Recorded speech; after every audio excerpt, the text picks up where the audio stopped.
Well, you may think you can see about, I don't know, 60 or 70 people who are all getting on tremendously well here this morning in the seats around me. But one of our guests, the author Lorna Byrne, can see many more beings than that. She says everyone here is accompanied by an angel. We're just not prepared to listen to them. Should we listen to the angels? Lorna, welcome to the programme. Thank you. Your book has been tremendously successful. It was #1 in the Sunday Times bestseller. I think it's number 5 today. You've lectured all around the world. What can you see right now? Well, I suppose one thing to tell you all, I see the audience here, and they're a wonderful audience, but as well, I see your guardian angel physically behind each and every one of you, and it doesn't matter what religion you are, what nationality, or whether you believe or not. Even if you say you don't believe in God, you believe in nothing, you have a guardian angel that God has given you as a gift. And to me, you know, giving that one message all around the world is actually helping people to be kinder to each other, to be nicer. It's joining people together, and it's helping. You know, I hear from so many young people, you know, especially young men, I don't know why young men, saying that now they realise they have a guardian angel. So and we have a guardian trying angel. To be good. Yeah, which is no bad thing. It's a good thing. So we have guardian angels, and there are other angels as well. Yes, I see other angels as well. There's other angels here as well, and I'm looking at the audience so that I won't be distracted too much. What can you see? Do I have a guardian angel? You have a beautiful guardian angel. No, that's not my editor in my earpiece. It's my... No, it's not your editor. What's my guardian angel look like?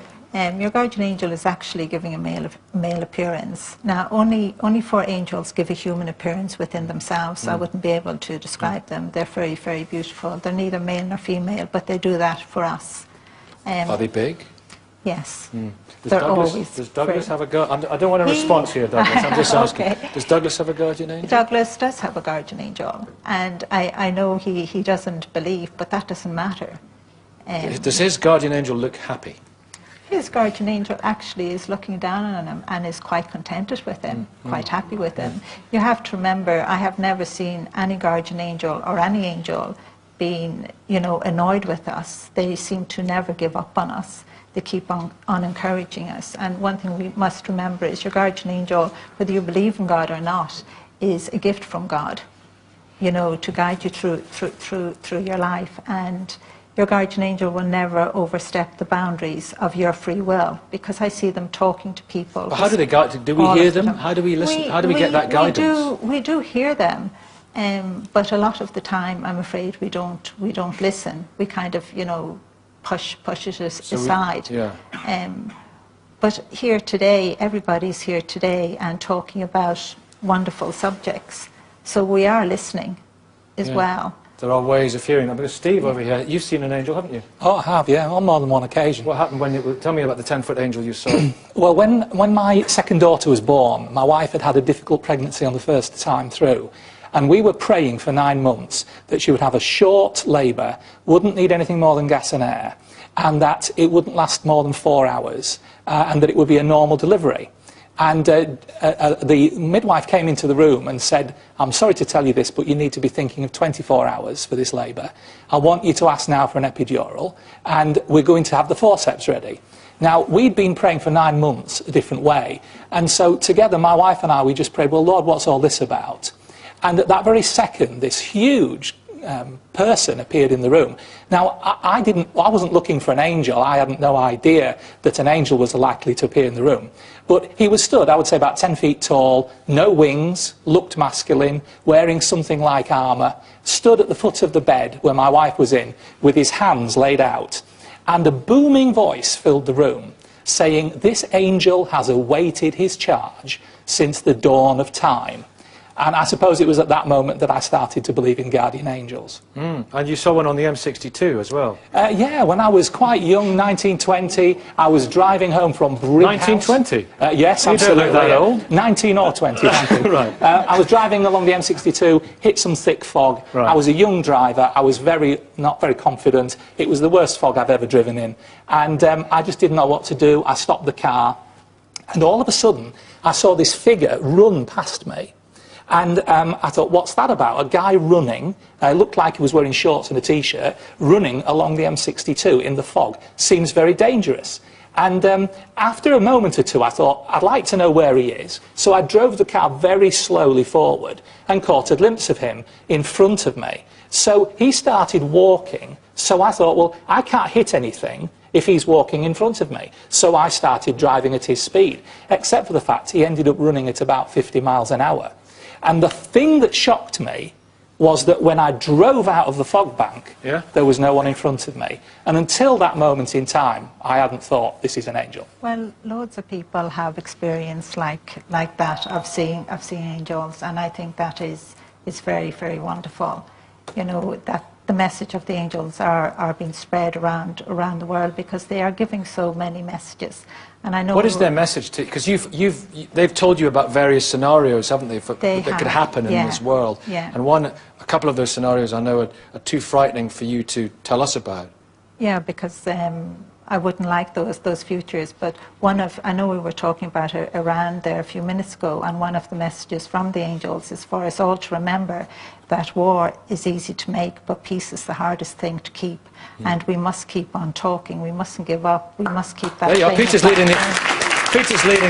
Yeah, this is a great. But you think some of these angels are not necessarily from God? They could be demons. Well, not everything that shines bright is always from the light, shall we say. I do believe in Luke Skywalker as well as Darth Vader, shall we put it that way. But what I do know is that the Bible teaches that angels announce the birth of Jesus, they announce the resurrection of Jesus, and angels are always wanting to direct us to Jesus, I believe. Even along the M62? Even along the M62, yeah. What do you think? Peter, you were leading applause. Do you believe in... You're a practicing Roman Catholic. Do you believe in angels? I was brought up to believe in guardian angels. I confess that after I reached the age of reason, I became somewhat sceptical about that aspect of Catholic doctrine, but it so happens that on the 9th of February, I hit black ice at 60 miles an hour on the M4, skidded hopelessly out of control, bounced like a pinball between the barriers on either side, car a total write-off, and yet I emerged perfectly intact, as you can see. I didn't see an angel, but almost my first thought was... Sounds like an assassination attempt. Israelis. More conspiracy theories. More conspiracy theories. No, my first thought was to think, well, maybe I do have a guardian angel after all. When you listen to these stories about people seeing angels, if you took away the religious aspect, they would be in mental homes. Right? If people walk...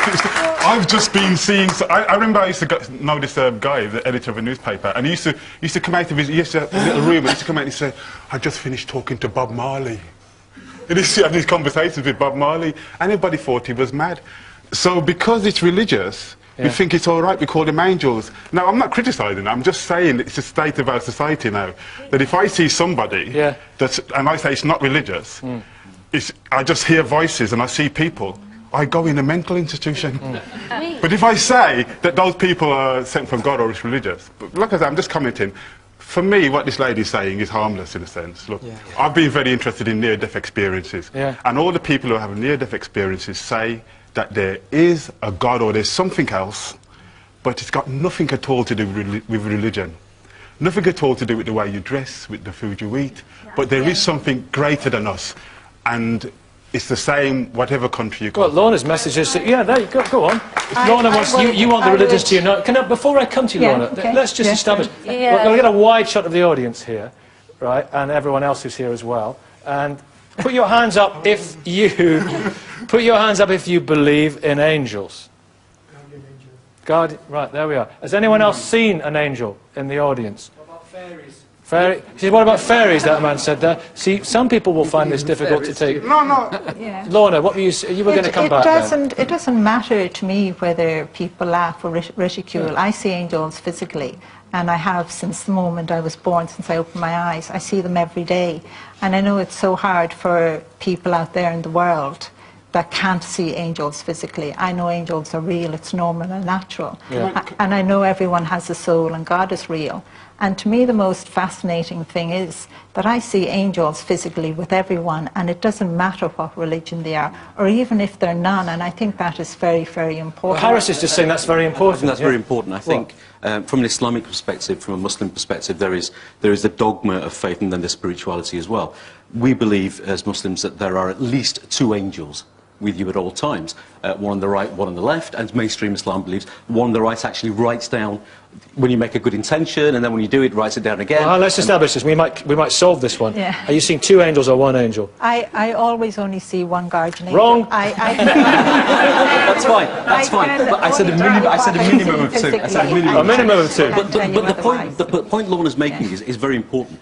It doesn't matter whether, from my perspective, whether somebody is somebody of faith or somebody of no faith. They are still created by, from my belief, by one God. And the rules that God sets in terms of the creation and the angels and the soul and the spirit is the same for you, irrespective of what faith you are. And then there's the free will, and one can decide what they want to do. Yeah, Douglas, what do you listening to all this as an atheist? Well, I think it's a very good idea for a book.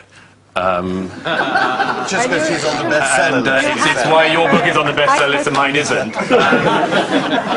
I can't read or write, you have to remember. Sorry, Lorna, sorry? Yeah, I couldn't read or write. I'm dyslexic. And Dyslexic. I can't even say the word properly. And as a child, the angels used to say I would write about them and God, and I literally took no notice. And it was when the angel Michael, when I was married, with wheeling one of my children home, said it was getting near the time to write. And I just looked at him and said, how on earth does God expect me to write one book when I can't read or write? I was very little, just, exit, You dictated it, didn't you? You dictated it. That, yeah. And he just said help would be sent, and someone did come along and buy me a speakeasy. You speak into... Dictaphone. Okay, well, sorry, Douglas, what were you saying? You were saying... No, but I mean, it just seems to me that, to an extent, whether you believe this is the case or not, it's dangerous to an extent if you take advantage of the credulous and people's fears and real fears. And people have a real fear of death. What did Steve see in that? People have a real fear of death, and they always have done, they always will do. And there are always people who can provide explanations for what happens. If you tell people they're looked after, it makes them feel better than if you tell them they're alone. So people who believe in reason on these things are always at a disadvantage, because we don't have soft fairy tales, and we can't take advantage of the credulous, and we can't claim that angels say rather banal things in our spare time. Not only that. Reverend Canon Sam. Yeah, I mean, Steve's story gives a lot of comfort to some people, but I always think about those who don't have those experiences. I mean, I believe in angels, but I mean... What do you mean you believe in angels? Well, I think... On the M62? Yeah, well, you listen to these stories and you've got to think, OK, that was an experience and it could be interpreted otherwise, but... I mean, I worry about those who don't have that sort of... If the gentleman in his car, if he had have died that evening, he would not be saying anything about the angel. Lots of people just die on motorway crashes. And that's the point. And they don't go, you see, the guardian angel let him down. Yeah, that's the point. That's the point. You know, for every child who's sort of rescued, there are so many others. There's people living lives of quiet desperation. I wish that we all had an angel who could speak and help, because, I mean, back to this multiculturalism debate, I mean, what we're worried about are people who are living isolated lives and lives of quiet desperation. I wish they had some sort of angel to help them. And I think the only thing is, it's not about spirit, it's for us to get involved and become the angel, the messenger. That's what it means for other people, to help other people and to do the best. Kieran, is it about learning how to... Do you believe angels can speak to us? We don't believe in angels as Hindus, but it is fascinating what you are saying. And I would believe... Who is saying? Lorna is saying about seeing angels, you're able to communicate with them, communicate with God. And I would be interested to know whether these angels were there thousands of years ago, at the time of Lord Krishna as well. Is that something they can tell you? I believe so, yes. So they were also serving Lord Krishna as angels? Yes, that's the thing. I see everyone with a guardian angel. I see angels with everybody, and it doesn't matter. And I know the other man was saying there are some, you know, when somebody gets sick or killed in a crash, where's the angel? But you have to remember the guardian angel is there. And we're not, when we are born, we're born to live. But we have to die too, and that's part of it. Listen, we had a bit of a confrontation on this programme earlier on, which Benjamin felt very uncomfortable with. When the gentleman there said something disobliging. Benjamin felt offended by it. Would his guardian angel and Benjamin's guardian angel be conferring on that incident earlier on? No, because their guardian angel can't overstep the boundary of the free will. Would they speak to each other, the two guardian angels? Yes, on occasions, but not constantly. I don't ever see guardian angels constantly speaking Will his to guardian angel ever each tell him other. never to call a black man sunshine again? I think it's I really don't good. know. I can't. I can't answer that. Seriously, there are people who see other people, dead relatives. Do you know about this? Yes. Do you see that as well? On occasions, if God allows me to see a soul, yes. Like before my husband died, when he was very ill, I saw his soul come up out of his body, and I felt very privileged to see that. But some people can look at people now and see their dead grandfather and dead relatives. No, I only see the angels with everybody. Okay, I did see an angel once. He was in a nightclub in Birmingham, but she was married.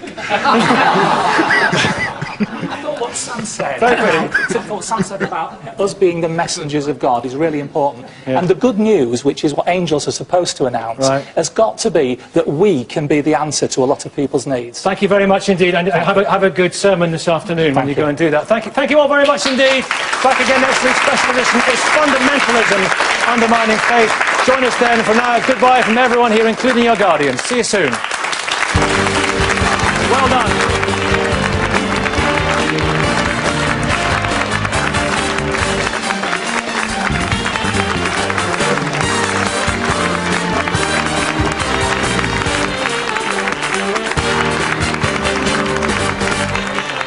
It was #1 in the Sunday Times bestseller. I think it's number 5 today. You've lectured all around the world. What can you see right now? Well, I suppose one thing to tell you all, I see the audience here, and they're a wonderful audience, but as well, I see your guardian angel physically behind each and every one of you, and it doesn't matter what religion you are, what nationality, or whether you believe or not. Even if you say you don't believe in God, you believe in nothing, and you have a guardian angel that we have guardian angels, and there are other angels as well. Yes, I see other angels as well. There's other angels here as well, and I'm looking at the audience so that I won't be distracted too much. What can you see of? Do I have a guardian angel? You have a beautiful guardian angel. Oh, that's not my editor in my earpiece. It's my... No, it's not your editor. What's my guardian angel look like? Your guardian angel is actually giving a male appearance. Now, only 4 angels give a human appearance within themselves, so I wouldn't be able to describe them. They're very, very beautiful. They're neither male nor female. Well, you may think you can see about, I don't know, 60 or 70 people who are all getting on tremendously well here this morning in the seats around me. But one of our guests, the author Lorna Byrne, can see many more beings than that. She says everyone here is accompanied by an angel. We're just not prepared to listen to them. Should we listen to the angels? Lorna, welcome to the programme. Thank you. Your book has been tremendously successful. God has given you as a gift.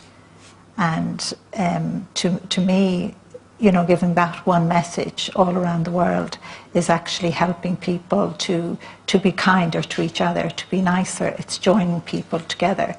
And it's helping, I hear from so many young people, especially young men, I don't know why young men, saying that now they realise they have a guardian angel, and we have they're a actually guardian trying angel. to be good. Yeah, which is no bad thing. It's a good thing, female, but they do that for us. Are they big? Yes. Does Douglas have a guardian? I don't want a response here, Douglas. I'm just asking. Okay. Does Douglas have a guardian angel? Douglas does have a guardian angel, and I know he doesn't believe, but that doesn't matter. Does his guardian angel look happy? His guardian angel actually is looking down on him and is quite contented with him, quite happy with him. You have to remember, I have never seen any guardian angel or any angel being,